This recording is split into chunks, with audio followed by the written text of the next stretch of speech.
Well, we continue our campaign saying no to Galamsey because the latest we are gathering is that satellite imageries released by the international forest watchdog Global Forest Watch has revealed more than 1,400 deforestation alerts in just the last 1 week alone. This actually capturing the disturbing loss of some 22% of the country's forest cover in the last 20 years. The body says majority of the loss occurred in the Ashanti region and western regions of the country where Galamsey or illegal mining activities occurred the most. This afternoon on the polls, we're expanding the conversation on protecting our forest cover in the wake of revelations also coming on the back of the Hotline Documentary, Forests and the Siege.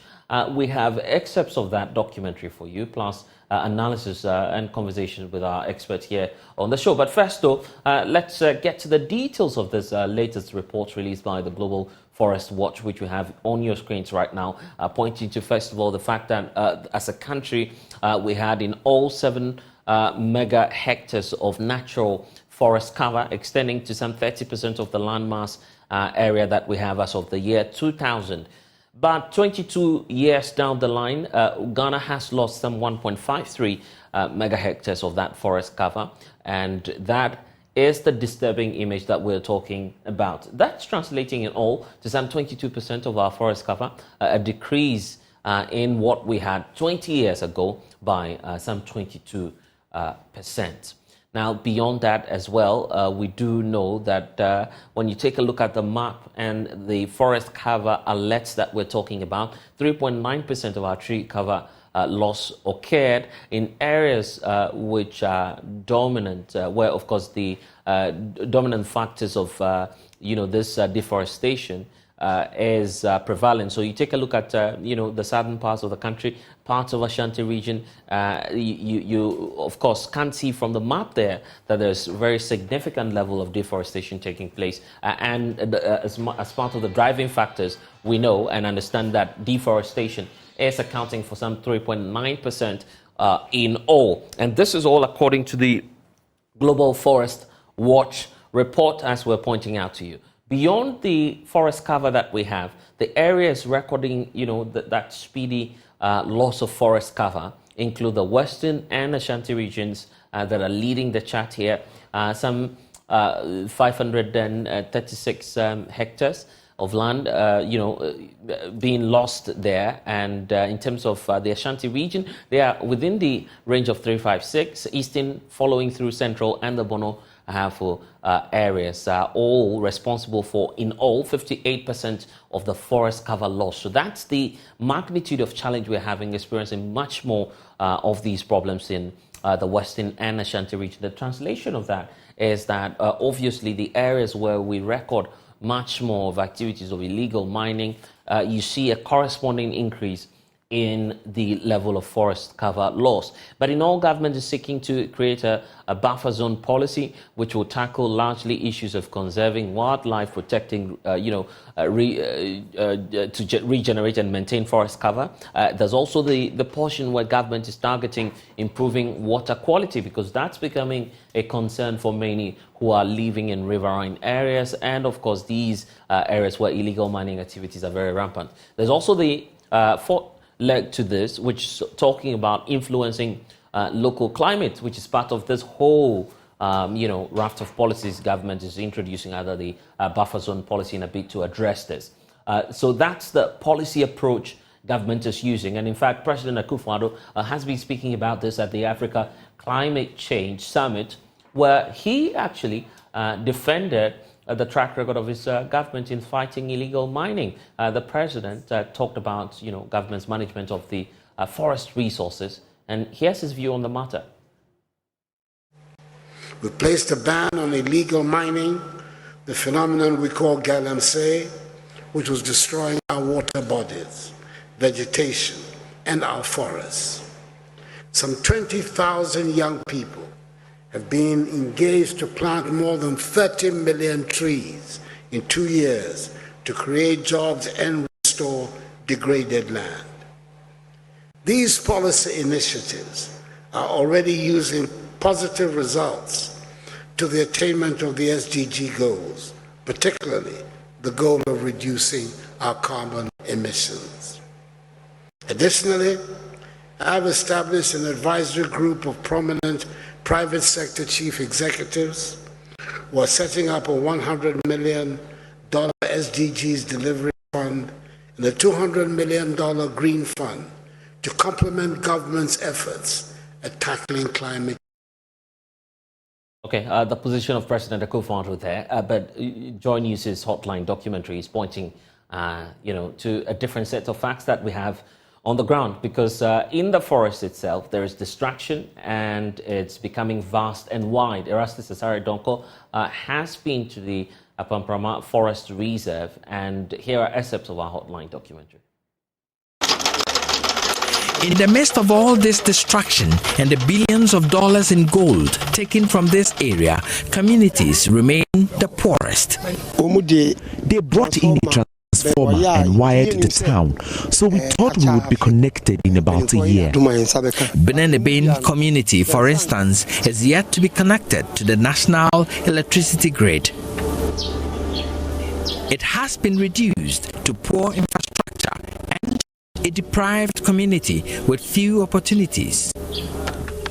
Their farmlands are gone, forests degraded, water sources polluted, and the attendant change in climatic conditions have affected farming. It is the forest that gives farmers in this area rain to farm.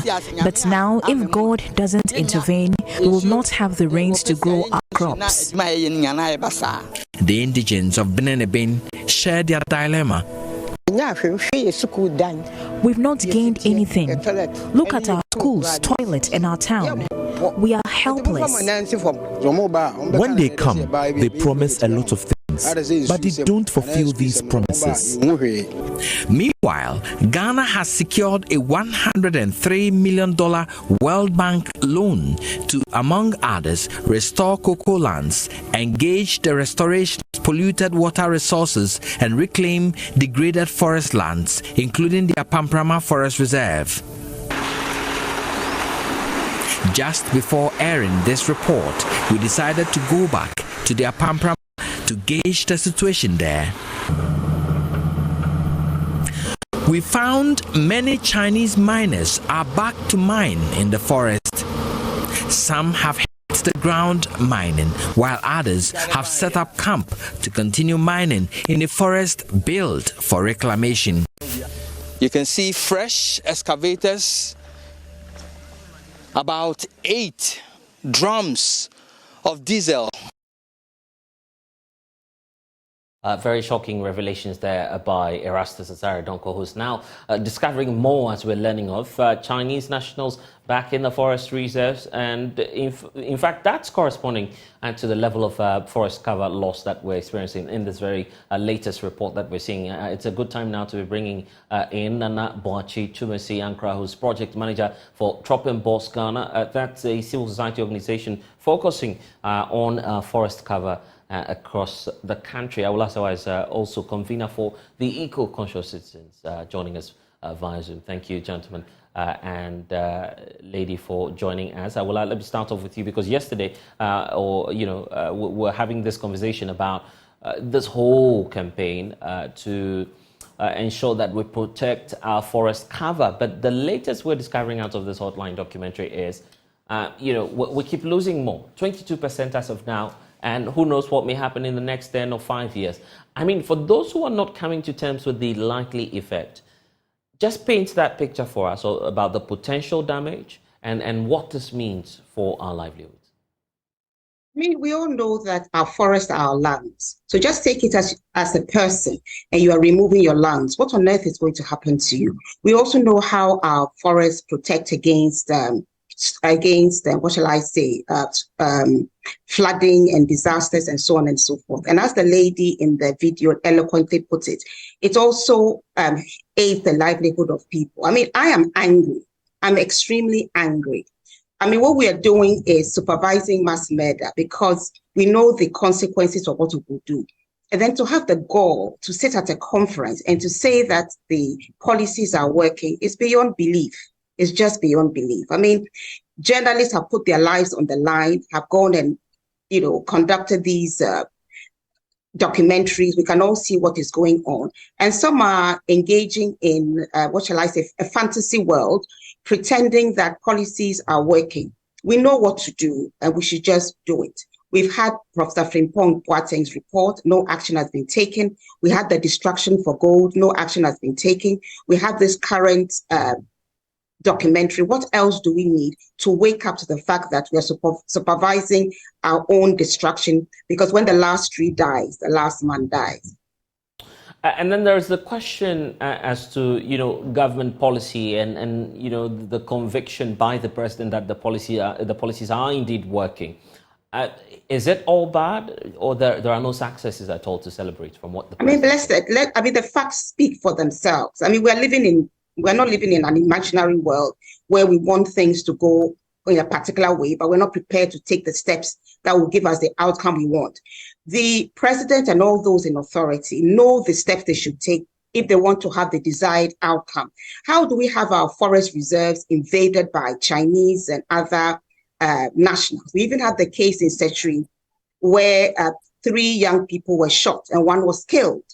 And when the police came, they initially decided to arrest the brother of the deceased rather than the one who pulled the trigger, who was only arrested subsequently. How does this happen? It often happens because we've allowed it to happen. And we know our policies are not working because we're not putting them into practice. Look at the images you are showing us. Does it look like any policies are in place? Of course not. So as I said, I'm angry. It's one thing to do nothing, but then to sit at a conference and give an impression which is just an illusion, to me, is just unacceptable. What's your projection, really, as to what the future holds? Are we going to lose more, looking at what's happening now? Well, unless we take the bull by the horns and take the right steps, if we want to, instead of contemplating going to Niger and going to invade the place, what we need to do is focus on what is happening here. If we want to put the military there to get rid of all the illegal miners, and then what you can do is use technology to alert you when there's entry into the forest reserves. You have communities that can be equipped to give you a notification, and then you deal with it. And then you make all forest reserves a no-go area. Repeal LI 2462, which does not help us in any way because it allows unfettered access to our forest reserve. Let's be clear. The fact that people have licenses doesn't mean that they are doing the right thing. So let's make our forest reserves no-go areas. Repeal LI 2462. Take control of our landscape. Take control of our forest reserve. What should I say? Remove all those there right now and make sure you monitor. Implement do something about Professor Frimpong Boateng's report. We know the people who are destroying our forests. The Chinese don't just come there. There are Ghanaians who are behind them. We know highly placed people who are supervising the destruction of our country. I mean, it's pure wickedness, depriving people of their livelihood, of their source of water. They don't see anything from the destruction. A few people are making a lot of money. And then the World Bank is giving money. Giving money for what? Money should stop coming until we put our act together, because they're also being complicit by giving us money, which they know is not being used for the right purposes. Let's see from Nana Boachi Chumesi-Ankra, from your reports. Of course, this is the Global Forest Watch report pointing at some 22% forest cover loss. Do you have any contrary figure, or perhaps something pointing to a more staggering revelations, if we could put it as such? Okay, thank you. I would say I do not have any contrary figure, and neither do I have any cause to doubt the figures that are coming because of the prevailing actions and situation that we have in our country presently. And actually, what we know already has also been buttressed by what your reporter has investigatively found out, which have been aired in the media space for everybody to see. So for me, the figures that is coming from Global Forest Watch is no news, because it is something we are aware of based on these actions, including the Galamsey menace and other deforestation driven activities, including illegal farms and all that. So for me to hear about the figures that the Global Forest Watch is putting out, I think that it is likely to be the truth, and I actually have no doubt about it, because the situation on the ground actually speaks to those figures, and so I think that it is right. But from your perspective, what's the driving factor, the major driving factor, pushing this? We're hearing of deforestation, which is accounting for some 3.9%. According to this report, beyond that, are there more factors? Illegal mining must be part of this. Yeah, sure. There are a number of factors in our country that drive deforestation, and one cannot discount the contribution of illegal mining, which is commonly called Galamsey in Ghana.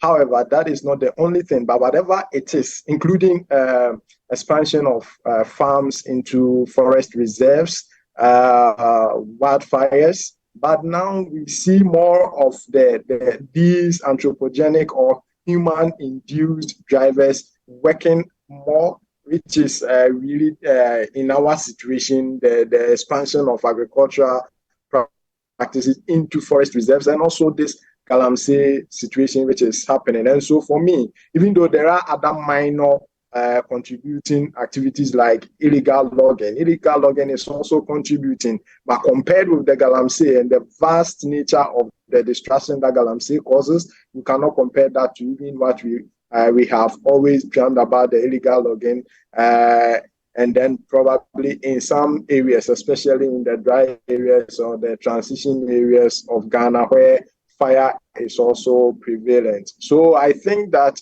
we should be much concerned with all these drivers, but most importantly, looking at the vast nature of the destruction that illegal mining causes to our forest. It is most important that we really face it head on. Otherwise, in the next decade, we might not be able to point to any place called forest in Ghana. And government is running a policy of, the green agenda. The last target, I believe, was 5 million trees across the country. You've been doing some assessment on that as well. It is interesting that our leaders keep calling some of these actions and then patting themselves on the back that there are a lot being done. Even the approach, I think the last time we spoke about it immediately after the Green Ghana initiative, I spoke clearly about it, that the initiative is good, but the approach is a bit worrisome, because even where they are planted, you cannot monitor. But then to have an effective kind of afforestation and reforestation program, there should be a means of monitoring, so that you can audit and know that you put in this much and this is how much is remaining. And so if you give the seedlings to people and you do not know where they are going to plant it and physically monitor, then I wonder where in those times they were even mentioning figures as survival. In fact, you cannot know the survival rate of your effort when you do not know the total number that were actually planted. And so their survival rate they were calculating survival rate over a number of seedlings supplied, which is very erroneous. Actually, beyond that, I think that there is the need to look at our actions and efforts when it comes to enhancing carbon or putting in effort in greening our environment or our forest. How do you actually input something where you know that there are other leakages? So, for instance, you are telling farmers to integrate trees on their farms as a means of enhancing carbon in landscapes in Ghana. However, you are allowing a leakage through illegal mining in our forest reserves. So how do you reconcile these? So for me, I think that it is a way of throwing dust into the eyes of the public if we are not seeing are stopping what is really causing the leakage. And if I say leakage, I mean causing the deforestation, and on one hand, trying to create an impression that we are inputting carbon or we are trying to enhance our forest. That is a mere deception, because it cannot be done. Okay, so I recall that when this whole conversation around Green Ghana came up, you had your own views about it. Government said, okay, we're still scaling up the numbers, and we had another phase of the tree planting exercise. Did you participate? Are you happy about the gains we are making, at least just to show up the numbers and to reduce the level of loss of forest cover? No, we did not take part in Green Ghana this year because we said the whole thing appeared to us to be a gimmick. You cannot be on one hand claim to be greening Ghana, and then on the other hand passing, what shall I say? You have EI 144 declassifying parts of Achimota Forest, and then Parliament in November 2022 goes and passes EI. You all of the updates that you need in the run-up to the NPP's presidential race. Our top story here on the Pulse has got to do with a conversation on Ghana's green agenda. Recent reports pointing to some 22% loss of forest cover across the country. In spite of these challenges, President Akuffo is confident that his government's policies are working towards greening Ghana. We placed a ban on illegal mining, the phenomenon we call Galamsey, which was destroying our water bodies, vegetation, and our forests. Some 20,000 young people have been engaged to plant more than 30 million trees in 2 years to create jobs and restore degraded land. These policy initiatives are already using positive results to the attainment of the SDG goals, particularly the goal of reducing our carbon emissions. Additionally, I've established an advisory group of prominent private sector chief executives who are setting up a $100 million SDGs delivery fund and a $200 million green fund to complement government's efforts at tackling climate. And President Akuffo speaking there at the Africa Climate Summit happening in East Africa, Kenya to be precise. Awula Serwah is National Coordinator for the Eco-Conscious Citizens. And Awula, we, of course, truncated the conversation at the point you were building up on what the way forward should be and the Green Ghana agenda, the fact that you did not participate in the tree planting exercise for this year, simply because you have some challenges with the approach government is adopting on all of this. Exactly. And also, we did not think that government was actually serious about the Green Ghana. You cannot be serious about Green Ghana.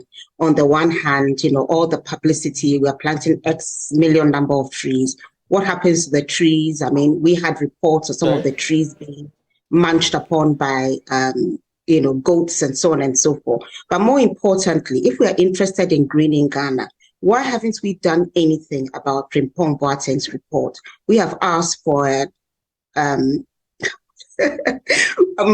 just had my mind going blank. We have asked for an independent inquiry to go on, a public inquiry. And then we are concerned about no action being taken about the documentary, Destruction for Gold. People put their lives on the line. They made a documentary. We could see those who are aiding the illegal miners to destroy our forests. To date, what has happened to them? Then we know what Akonta mining did to the Tano Nimiri Forest Reserve. What action has been taken? So long as no action is being taken when people vandalize our forest reserves, how do we take greening Ghana seriously? And we've also said that right now there should be a pause on community mining, because as far as most people are concerned, it's cloaking illegality with legality. It's just Galamsey with called a different name. So we've asked for a certain number of measures to be taken so that we can see that we are actually serious about confronting deforestation and replanting. Otherwise, it's just like a gimmick. We bandy figures around. We talk about how much money we've received, jobs for planting, all sorts of things. But when you go on the ground, yesterday, watching the documentary, our forests under siege. Anybody who loves Ghana would weep. What on earth is going on? And so these are the reasons why we didn't think it was worth it taking part in Green Ghana. We thought that if the government is serious, it will begin to do something about all the work that has been done so far, identifying some of the causes of the destruction of our forest and doing something about it. It's not prepared to do anything about it. There's no point in dancing to their tune. I see. The issues surrounding justice for the Ghanaians, allegedly shot by some foreign nationals who are engaged in activities of illegal mining, or mining generally speaking. You've started that campaign, and it's been days now. Any update on this very story? And for those who do not know about the story, refresh us and try and give us some updates on what's happened so far.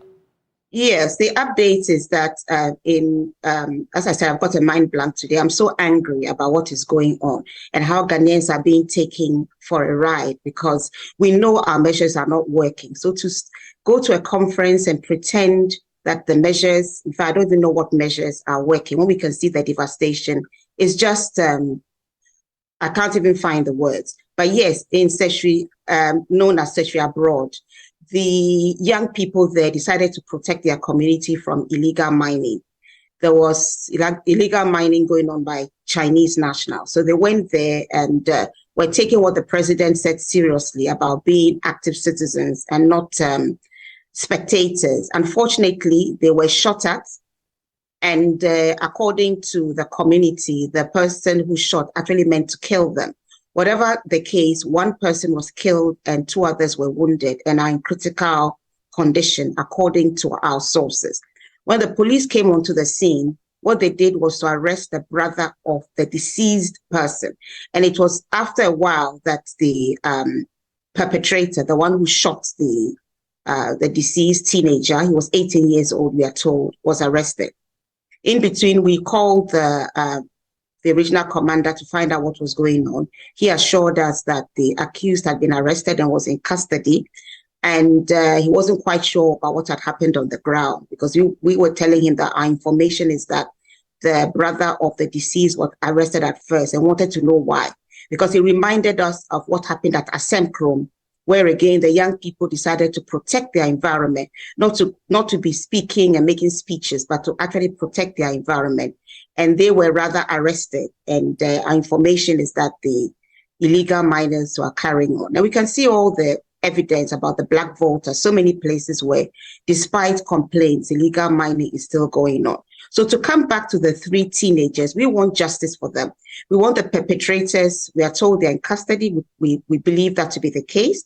We want them to be prosecuted, convicted, jailed. We also want compensation for the families and for those who are in hospital as we speak.